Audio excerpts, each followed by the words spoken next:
આજના ઊંડાણપૂર્વકના વિશ્લેષણમાં આપનું સ્વાગત છે. ચાલો એક કલ્પના કરીએ કે ઇતિહાસના સૌથી ભવ્ય અને શું કહેવાય વિશિષ્ટ પ્રસંગ માટે તમને એક વીઆઈપી પાસ મળે. આપણા આજના જે સ્ત્રોતો છે એ કંઈક આવા જ આધ્યાત્મિક ખ્યાલ વિશે વાત કરે છે. પ્રથમ પુનરુત્થાન. બરાબર. પણ સવાલ એ છે કે આ વીઆઈપી લિસ્ટમાં કોનું નામ છે? અને અહીંયા જે આપણા સ્ત્રોતો એક મતલબ કે ચોંકાવનારો દાવો કરે છે. હા, અને એ દાવો એ છે કે આ વિશેષ સન્માન ફક્ત શહીદ સાક્ષીઓ માટે જ આરક્ષિત છે. ફક્ત શહીદો માટે. બિલકુલ. અને આ એક એવો દાવો છે જે એટલે મોટાભાગની જે પરંપરાગત માન્યતાઓ છે એનાથી એકદમ અલગ પડે છે. હા, કારણ કે સામાન્ય રીતે તો એવું જ માનવામાં આવે છે કે બધા જ વિશ્વાસીઓ એકસાથે પુનરુત્થાન પામશે, નહીં? ખરું. એક મિનિટ, આ તો બહુ મોટો દાવો છે. મતલબ કે જે કોઈ વ્યક્તિ જીવનભર વિશ્વાસુ રહી હોય, સેવા કરી હોય, પણ જો તેનું મૃત્યુ શહીદીથી ન થયું હોય તો તે આમાંથી બાકાત રહી જશે. આ તો મોટાભાગના લોકો માટે ખરેખર આઘાતજનક વાત કહેવાય. ચાલો આ દાવાની ઊંડાણમાં જઈએ અને જોઈએ કે આ દસ્તાવેજો આ નિષ્કર્ષ પર પહોંચે છે કેવી રીતે. ચોક્કસ. આખી દલીલનો જે પાયો છે એને સમજવા માટે આપણે પ્રથમ ફળોના સિદ્ધાંતને સમજવો પડશે. પ્રથમ ફળો. હા, આ કોઈ ખાલી ધાર્મિક શબ્દ નથી. એ એક ચાવી છે જે પુનરુત્થાનના આખા ક્રમને ખોલે છે. જુઓ, ખેતીની જેમ જ બધો પાક એકસાથે તૈયાર નથી થતો. બરાબર. કેટલાક ફળો પહેલા પાકે છે અને એ શ્રેષ્ઠ ગણાય છે. આ સ્ત્રોતોનું કહેવું છે કે આધ્યાત્મિક જગતમાં પણ કંઈક આવું જ છે. પ્રથમ ફળો. આ રૂપક ખરેખર રસપ્રદ છે. તો જાણે કે ઈશ્વર એક ખેડૂત છે અને તે પોતાના ખેતરમાંથી સૌથી પહેલો અને શ્રેષ્ઠ પાક ભેગો કરી રહ્યા છે. તમે બરાબર સમજ્યા. તો આ પાકના તબક્કાઓ કયા છે? સ્ત્રોતોમાં આના વિશે શું કહેવાયું છે? આ દસ્તાવેજો પ્રથમ ફળોને 3 સ્પષ્ટ તબક્કાઓમાં વહેંચે છે. તે એક ક્રમિક પ્રક્રિયા છે. સૌથી પહેલો અને પાયાનો તબક્કો છે પહેલા પ્રથમ ફળ. અને બીજું કોઈ નહીં પણ ઈસુ ખ્રિસ્ત પોતે છે. ઓહ! તેમને ઊંઘી ગયેલાઓમાંથી પ્રથમ ફળ કહેવામાં આવ્યા છે. તે એક પ્રોટોટાઇપ છે જેમણે મૃત્યુ પર વિજય મેળવીને પુનરુત્થાનનો માર્ગ ખોલ્યો. એટલે કે તે પ્રથમ ઉદાહરણ છે. હા. સ્ત્રોતમાં એ પણ ચર્ચા છે કે શું ઈસુના મૃત્યુને શહીદી ગણી શકાય, કારણ કે શહીદો ઈશ્વરના પ્રેમમાં મૃત્યુ પામે છે, જ્યારે ઈસુને તો મતલબ કે પિતા દ્વારા ત્યાગી દેવામાં આવ્યા હતા. પણ ગમે તે દ્રષ્ટિકોણ હોય, તે નિર્વિવાદપણે પ્રથમ છે. બરાબર. તો ઈસુ એ પાયો છે, એ સમજાઈ ગયું. તેમના પછી કોનો વારો આવે છે? તેમના પછી આવે છે બીજા પ્રથમ ફળ. આ એ સંતો છે જેમણે પેન્ટેકોસ્ટના દિવસ પછી પવિત્ર આત્મા પ્રાપ્ત કર્યો. પેન્ટેકોસ્ટ પછીના. હા. સ્ત્રોતો તેમને વહેલા વરસાદ સાથે સાંકળે છે. આ વહેલો વરસાદ એ પવિત્ર આત્માના આગમનનું પ્રતીક છે, જેણે વિશ્વાસીઓના પ્રથમ સમૂહને આધ્યાત્મિક રીતે મુદ્રાંકિત કર્યા. જાણે કે તેમના પર ઈશ્વરની માલિકીની મોહર લાગી ગઈ હોય. બિલકુલ. પણ અહીં મને એક પ્રશ્ન થાય છે. જો પવિત્ર આત્મા મેળવવો એ માપદંડ હોય તો ઈસુને સ્વીકારનાર મોટાભાગના સંતો આમાં આવી જવા જોઈએ, ખરું ને? તો પછી તે વિશિષ્ટ કઈ રીતે રહ્યું? અને આ તો ચર્ચાનો મુખ્ય મુદ્દો છે. અને સ્ત્રોત અહીં સ્પષ્ટપણે ના પાડે છે. તે કહે છે કે પવિત્ર આત્મા મેળવવો એ માત્ર લાયકાતની શરૂઆત છે, અંતિમ કસોટી નથી. એટલે કે એ પૂરતું નથી. બરાબર. આ દસ્તાવેજો દલીલ કરે છે કે પવિત્ર આત્મા મેળવનાર દરેક સંત શહીદ નથી થતો, અને શહીદી વિના પ્રથમ પુનરુત્થાનમાં ભાગ લેવો શક્ય નથી. સમજાઈ ગયું. તેથી પવિત્ર આત્મા એ શક્તિ છે, અને શહીદી એ તે શક્તિનો અંતિમ પુરાવો છે. વાહ! તો આ એક ફિલ્ટર જેવું છે. અને ત્રીજો તબક્કો? ત્રીજા અને અંતિમ પ્રથમ ફળ એ 1,44,000 લોકોનો એક અત્યંત વિશિષ્ટ સમૂહ છે. 1,44,000? હા. તેમને માનવજાતમાંથી મુક્તિ પામેલા તરીકે વર્ણવવામાં આવ્યા છે. આ એ લોકો છે જેમને વહેલા વરસાદ એટલે કે પેન્ટેકોસ્ટનો પવિત્ર આત્મા અને મોડા વરસાદ એટલે કે અંતના સમયની વિશેષ શક્તિ બંને પ્રાપ્ત થયા છે. તેઓ અંતિમ પ્રથમ ફળ છે. પણ 1,44,000ની આ સંખ્યા આટલી ચોક્કસ કેમ છે? શું આ કોઈ સાંકેતિક આંકડો છે કે પછી શાબ્દિક? આટલી મર્યાદિત સંખ્યા તો ઘણા લોકોની ચિંતામાં મૂકી શકે છે. સાચી વાત છે. પણ સ્ત્રોતો આ સંખ્યાને શાબ્દિક રીતે લેતા હોય એવું જણાય છે. તે આ સમૂહની વિશિષ્ટતા અને શું કહેવાય મર્યાદિત સ્વભાવ પર ભાર મૂકે છે. જાણે કે આ એ અંતિમ ટુકડી છે જે પ્રથમ ફળોના પાકને પૂર્ણ કરે છે.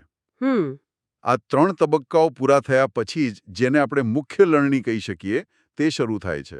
તો આ સિદ્ધાંત એ સ્પષ્ટ કરે છે કે પુનરુત્થાન એક જ ઝાટકે થતી ઘટના નથી, પણ એક ક્રમિક અને પસંદગીની પ્રક્રિયા છે. બિલકુલ. તો પ્રથમ ફળોના આ 3 તબક્કાઓ જોતા એક વાત વારંવાર સામે આવે છે: શહીદી. એવું લાગે છે કે આ આખી પ્રક્રિયાનો પાયો જ શહીદી છે. તો ચાલો આપણે સીધા એ જ મુદ્દા પર વાત કરીએ. આ શહીદો કોણ છે? આ વીઆઈપી લિસ્ટ તો સદીઓથી ભરાઈ રહ્યું હશે ને?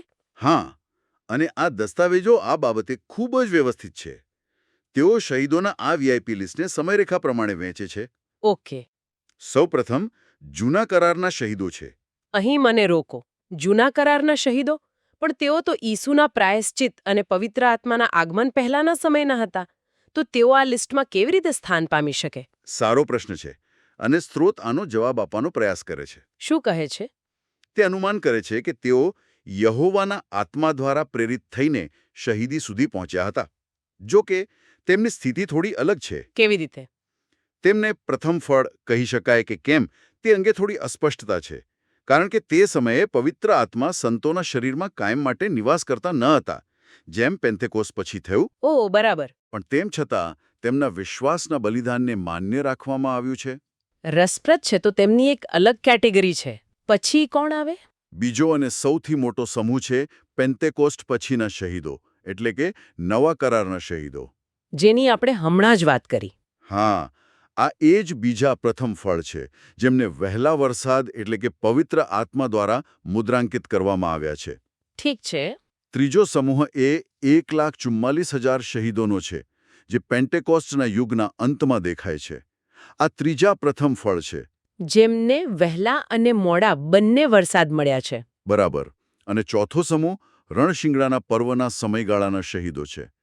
આ એ લોકો છે જે મહાવિપત્તિના ભયંકર સમયમાં શહીદ થશે.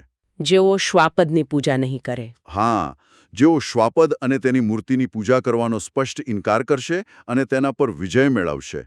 તો આ ચારેય જૂથો ભલે અલગ અલગ સમયના હોય, પણ તે બધા પ્રથમ પુનરુત્થાનમાં સાથે ઊભા રહેશે. હા, આ દસ્તાવેજો અનુસાર આ તમામ યુગોના શહીદો આ એક મહાન ઘટનામાં ભાગ લેશે. પરંતુ અહીં એક ચાવીરૂપ ખ્યાલ છે. કયો? જેના પર સ્ત્રોત ખૂબ ભાર મૂકે છે. પ્રથમ પુનરુત્થાન ત્યાં સુધી નહીં થાય જ્યાં સુધી શહીદોની નિર્ધારિત સંખ્યા પૂર્ણ ન થાય. ઓહ વાહ! જાણે કે એક કોસ્મિક કાઉન્ટડાઉન ચાલી રહ્યું છે. ઈશ્વરે એક ચોક્કસ સંખ્યા નક્કી કરી છે.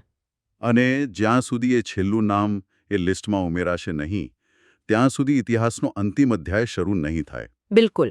આ વિચાર પોતે જ કેટલો ગહન છે. જાણે કે સમગ્ર માનવ ઇતિહાસ એ લિસ્ટને પૂર્ણ કરવા માટે ચાલી રહ્યો છે. પણ આ બધું સાંભળીને મારા મનમાં એ જ પ્રશ્ન પાછો આવે છે. આ પ્રથમ પુનરુત્થાન આટલું વિશિષ્ટ કેમ છે? ઠીક છે, તે એક સન્માન છે. પણ જો બધા જ સંતોને અંતે જીવનનું પુનરુત્થાન તો મળવાનું જ છે, તો આ પ્રથમ હોવાનો ફાયદો શું? આ વીઆઈપી ટિકિટનો અસલી પુરસ્કાર શું છે? અને આ પ્રશ્ન સીધો મુદ્દા પર આવે છે. જુઓ, સ્ત્રોત સ્પષ્ટ કરે છે કે આ મુક્તિ વિરુદ્ધ વિનાશનો મામલો નથી. ઓકે, એટલે બધા સંતોને જીવન મળશે?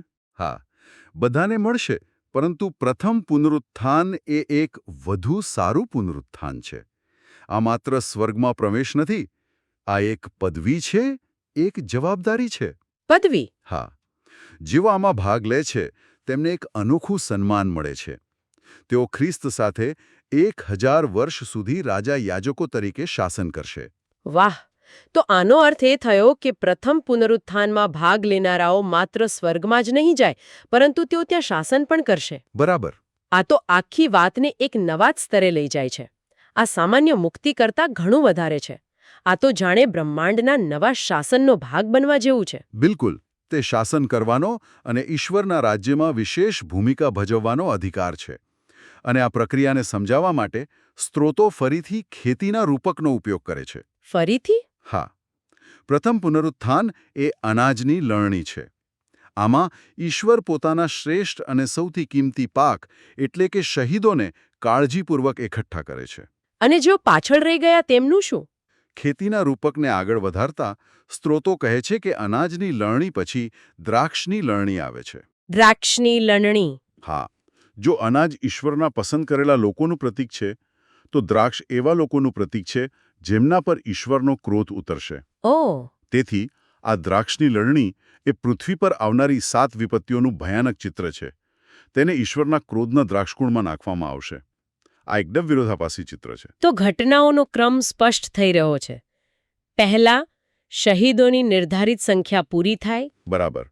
પછી 7મું રણશીંગડું વાગે, તરત જ પ્રથમ પુનરુત્થાન થાય અને આ શહીદોને હવામાં ઉઠાવી લેવામાં આવે. હા. અને તેમના ગયા પછી પૃથ્વી પર બાકી રહેલા લોકો પર 7 વિપત્તિઓનો વરસાદ થાય. આ ક્રમ ખૂબ જ નાટકીય છે. હા, અને આ સમગ્ર માળખું ઈશ્વર, પાપ અને માનવતા વિશેના કેટલાક ઊંડા ધર્મશાસ્ત્રીય વિચારો પર આધારિત છે. મને લાગે છે કે હવે એના પર વાત કરવી જોઈએ. ચોક્કસ, કારણ કે એ સમજવાથી આખી પઝલના ટુકડાઓ બરાબર બેસી જાય છે. આ આખું માળખું ઈશ્વર, પાપ અને માનવ સ્વભાવ વિશેની ખૂબ જ ચોક્કસ સમજણ સૂચવે છે. મને લાગે છે કે અહીં તે ખરેખર રસપ્રદ બને છે. ચાલો એ કેટલાક મૂળભૂત વિચારો પર વાત કરીએ જે આ સમગ્ર દૃષ્ટિકોણનો આધાર છે. ચોક્કસ. આ ધર્મશાસ્ત્રીય મુદ્દાઓ આ સમગ્ર વિષયને એક વ્યાપક સંદર્ભ આપે છે. સૌથી પહેલો અને સૌથી અઘરો ખ્યાલ છે ઈશ્વરનું સ્વરૂપ. સ્ત્રોત જણાવે છે કે ઈશ્વર સમય અને અવકાશથી પર છે. તે સર્વકાલીન અને સર્વવ્યાપી છે. આ વિચાર સમજવો હંમેશા મુશ્કેલ રહ્યો છે. જાણે કે ઈશ્વર એક ફિલ્મ જોઈ રહ્યા છે જેમાં તે શરૂઆત, મધ્ય અને અંત એક સાથે જોઈ શકે છે, જ્યારે આપણે તો ફક્ત એક પછી એક ફ્રેમ જીવી રહ્યા છીએ. તમે બરાબર સમજ્યા. તેમણે પોતે જ સમયનું સર્જન કર્યું છે, તેથી તે સમયના બંધનમાં નથી. એટલે તે સમયની બહાર છે. હા, તે સમયની શરૂઆતથી અંત સુધીના દરેક ક્ષણમાં એક સાથે હાજર છે. આપણી માનવ બુદ્ધિ માટે આ સમજવું લગભગ અશક્ય છે, કારણ કે આપણે સમય અને અવકાશના કેદી છીએ. બરાબર. પણ ઈશ્વર તેનાથી સંપૂર્ણપણે સ્વતંત્ર છે. આ સમજવાથી જ આપણે સમજી શકીએ કે તે ભૂતકાળ, વર્તમાન અને ભવિષ્યના શહીદોને એકસાથે કેવી રીતે જુએ છે. ઠીક છે, આ સમજાયું. હવે પાપ વિશે વાત કરીએ. સ્ત્રોતોમાં પાપ વિશે એક ખૂબ જ ચોક્કસ દલીલ છે જે મને થોડી વિચિત્ર લાગી. તમે એ મુદ્દાની વાત કરી રહ્યા છો કે પાપ ફક્ત અને ફક્ત ઈશ્વર વિરુદ્ધ જ કરવામાં આવે છે? હા, એ જ. એક મિનિટ, આ ખ્યાલ સમજવામાં થોડો મુશ્કેલ છે. જ્યારે કોઈ વ્યક્તિ બીજાને નુકસાન પહોંચાડે છે, ચોરી કરે છે કે જૂઠું બોલે છે, તો શું તે પીડિત વિરુદ્ધ પાપ નથી? આ દસ્તાવેજોનો દૃષ્ટિકોણ એ છે કે માનવીય સ્તરે તે એક ગુનો છે, પણ ધર્મશાસ્ત્રીય સ્તરે પાપ હંમેશા કાયદો આપનાર વિરુદ્ધ હોય છે. ઓકે. અને એકમાત્ર સાચો કાયદો આપનાર અને ન્યાયાધીશ ઈશ્વર છે. તેથી અંતિમ જવાબદારી ઈશ્વર પ્રત્યે છે. આનો એક બીજો અર્થ એ પણ છે કે મુક્તિ માટે શૈતાનને કોઈ કિંમત ચૂકવવાની જરૂર નથી. શૈતાન પોતે પણ એક ગુનેગાર છે. તે કોઈ અધિકારી નથી. ઓહ. આદમને શૈતાનથી નહીં, પરંતુ પાપથી અને તેના પરિણામ એટલે કે ઈશ્વરના ક્રોધથી બચાવવાની જરૂર છે. શૈતાન પોતે પણ તેના કર્મોનો હિસાબ આપશે. આ એકદમ અલગ દૃષ્ટિકોણ છે. તે મુક્તિના સમગ્ર ખ્યાલને એક નવી રીતે રજૂ કરે છે. અને છેલ્લે માનવ સ્વભાવ વિશે. સ્ત્રોતો આ વિશે શું કહે છે? માનવ સ્વભાવ વિશે સ્ત્રોત કહે છે કે આદમના પતન પછી માનવ શરીર શ્રાપિત છે.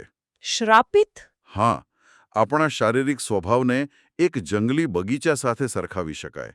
જો તમે તેની સંભાળ ન રાખો તો તેમાં આપોઆપ કાંટા અને નકામું ઘાસ ઉગી નીકળે છે. એટલે કે ખરાબ ઈચ્છાઓ અને લાલસાઓ? બરાબર. આ સરખામણી ખૂબ જ સચોટ છે. અને આ જંગલી બગીચાને કાબૂમાં રાખવા માટે પવિત્ર આત્માની શક્તિ એક કુશળ માળી જેવું કામ કરે છે. આ દસ્તાવેજો દલીલ કરે છે કે પવિત્ર આત્માની મદદ વિના આપણી બુદ્ધિથી પણ ઈશ્વરની આજ્ઞાઓનું પાલન કરવું કે ઈશ્વર અને પાડોશીને પ્રેમ કરવો અશક્ય છે. અને શહીદી? શહીદી એ આ પ્રક્રિયાની પરાકાષ્ઠા છે. તે પવિત્ર આત્માને સંપૂર્ણપણે આધીન થવાનું અને શારીરિક સ્વભાવ પર સંપૂર્ણ વિજય મેળવવાનું અંતિમ પ્રમાણ છે. આભાર. આ ઊંડા મુદ્દાઓએ ખરેખર આખી ચર્ચાને એક મજબૂત આધાર આપ્યો છે. તો આજે આપણે જે સફર કરી તેનો સારાંશ આપીએ. ચોક્કસ. આપણે એક ચોંકાવનારા દાવાથી શરૂઆત કરી હતી કે પ્રથમ પુનરુત્થાન એ ફક્ત શહીદો માટેનો એક વિશિષ્ટ ક્લબ છે અને આ સ્ત્રોતોનું ઊંડાણપૂર્વક વિશ્લેષણ કર્યા પછી આપણે જોયું કે તેઓ આ દાવાને સમર્થન આપવા માટે એક સંપૂર્ણ માળખું રજૂ કરે છે. હા, જેમાં પ્રથમ ફળોનો સિદ્ધાંત. બરાબર. શહીદોની નિર્ધારિત સંખ્યાનું કોસ્મિક કાઉન્ટડાઉન અને ખ્રિસ્ત સાથે રાજા યાજકો તરીકે શાસન કરવાનો અદ્વિતીય પુરસ્કાર. બરાબર. અને આ ચર્ચાના અંતે હું શ્રોતાઓને વિચારવા માટે એક અંતિમ પ્રશ્ન આપવા માંગુ છું, જે આ વિષયને એક નવા સ્તરે લઈ જાય છે. જરૂર. આપણે જોયું કે પ્રથમ પુનરુત્થાનમાં ભાગ લેનારાઓ માટે મુખ્ય ઓળખ શહીદ સાક્ષી છે. પણ સ્ત્રોતોમાં તેમના માટે બીજા ઘણા નામોનો પણ ઉલ્લેખ છે. ઓહ, કયા કયા? જેમ કે વિજેતા, જીવંત, વધુ, દત્તકપુત્ર, જ્યેષ્ઠપુત્ર, રાજાયાચક, બચેલા અને ફળ. આટલા બધા નામો. હા, અને મારો પ્રશ્ન એ છે કે આટલી બધી વિવિધ ઉપાધિઓનો ઉપયોગ શા માટે કરવામાં આવ્યો છે? આ વિવિધ નામો તેમના બહુપક્ષીય પાત્ર અને તેમની ભવિષ્યની ભૂમિકા વિશે શું સૂચવે છે? આપણે શહીદી પર, એટલે કે તેઓ કેવી રીતે મૃત્યુ પામ્યા, તેના પર ખૂબ ધ્યાન કેન્દ્રિત કર્યું. સાચી વાત છે. પણ વિજેતા, વધુ, જ્યેષ્ઠપુત્ર જેવા શબ્દો સૂચવે છે કે આ માત્ર તેમના મૃત્યુ વિશે નથી, પણ તેઓ કેવી રીતે જીવ્યા અને તેઓ શું બન્યા તે વિશે પણ છે. એટલે કે શહીદી કદાચ અંતિમ પરિણામ છે, પ્રક્રિયા નથી. બિલકુલ. શું એવું બની શકે કે શહીદી એ માત્ર વિજેતા તરીકે જીવેલા જીવનનું અંતિમ પ્રમાણપત્ર હોય? આ પ્રશ્ન આપણને વિચારવા મજબૂર કરે છે કે આ વિશેષ સન્માન પાછળ માત્ર બલિદાન જ નહીં, પણ એક ઊંડું ચારિત્ર અને ઓળખ પણ છુપાયેલી છે.